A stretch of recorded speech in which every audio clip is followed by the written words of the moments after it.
L'éditorial du matin, c'est une réflexion sur l'actualité brûlante, des développements importants, des sujets d'ALIA et d'intégration. C'est tous les matins sur Studio Kalita.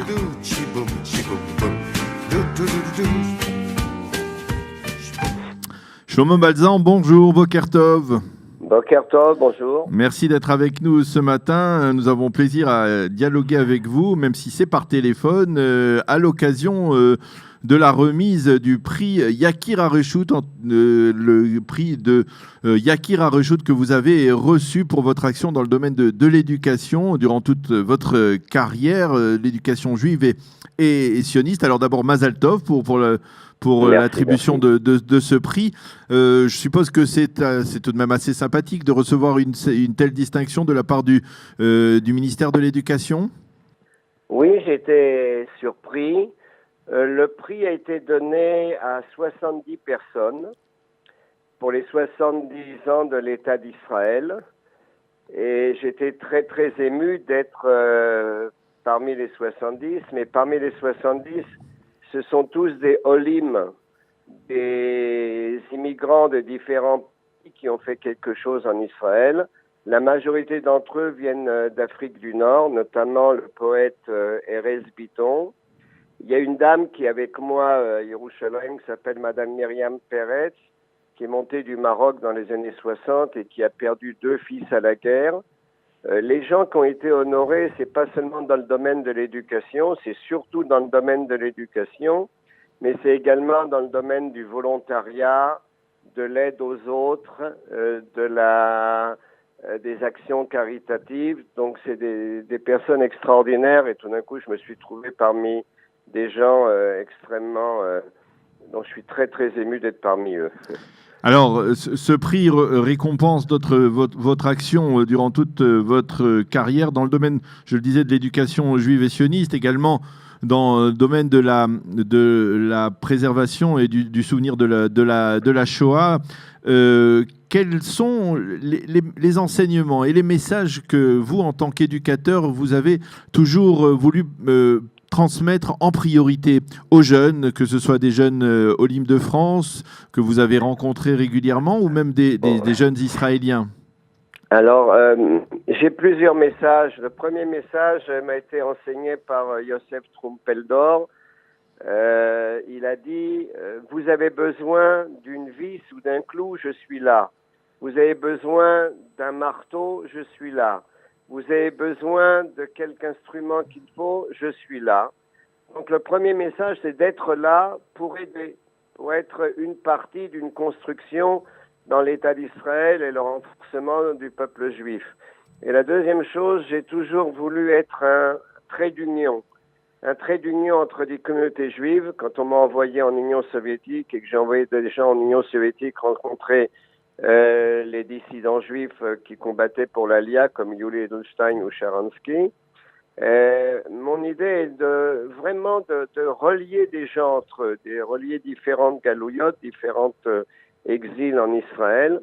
C'est ça mon message. Et bien sûr, un message que la jeunesse soit très idéaliste, qu'elle croit à des idéaux et qu'elle fait tout pour se battre pour ces idéaux et les réaliser. Alors, vous avez été, on va dire, l'un des pionniers de l'éducation informelle en Israël, en particulier dans le domaine, dans la communauté francophone.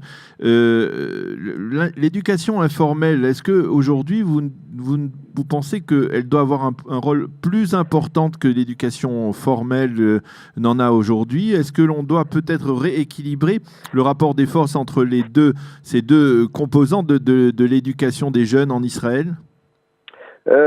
Non, on doit équilibrer entre les deux choses. L'éducation informelle permet aux gens, de s'exprimer, d'être actifs, de créer des choses.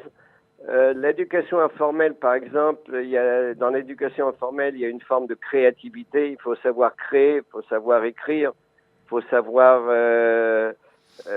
dessiner, il faut savoir tout faire.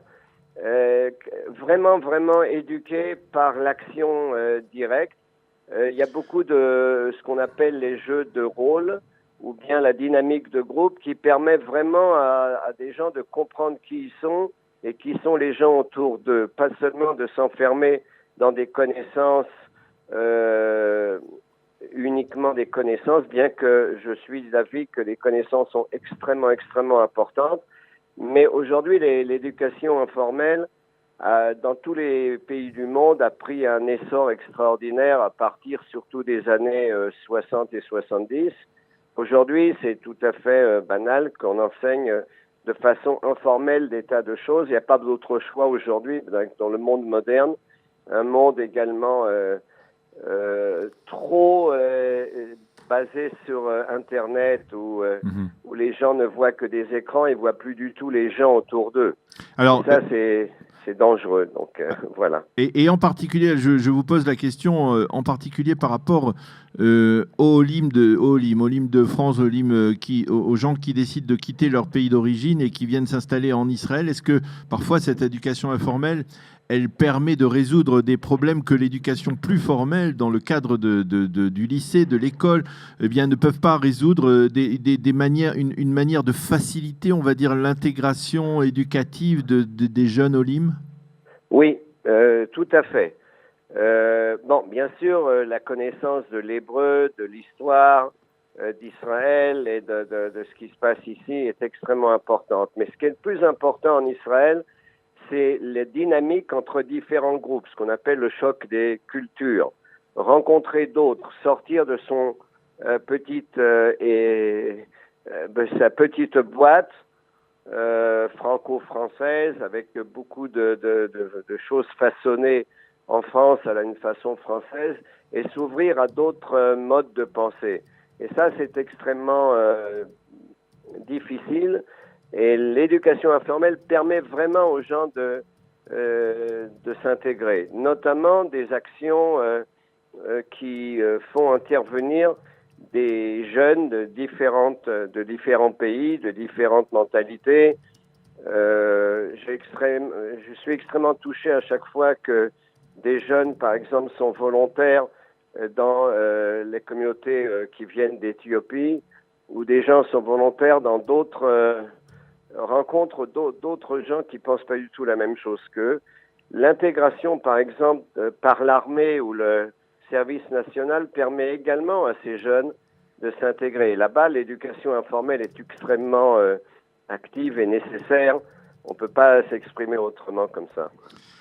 Eh bien, Shlomo Balzan, encore une fois, merci beaucoup d'avoir été avec nous ce matin et encore une fois, Mazal Tov pour la réception, pour l'attribution de ce prix de Yekir HaReshut qui récompense l'ensemble de votre carrière. Donc un prix, comme vous nous le disiez, à l'occasion du 70e anniversaire de la création de l'État d'Israël. Encore une fois, Mazal Tov et bonne journée. Shalom, shalom. Merci, shalom. Bonne voilà. semaine. L'éditorial du matin, c'est une réflexion sur l'actualité brûlante, des développements importants, des sujets d'Alia et d'intégration. C'est tous les matins sur Studio Kalita.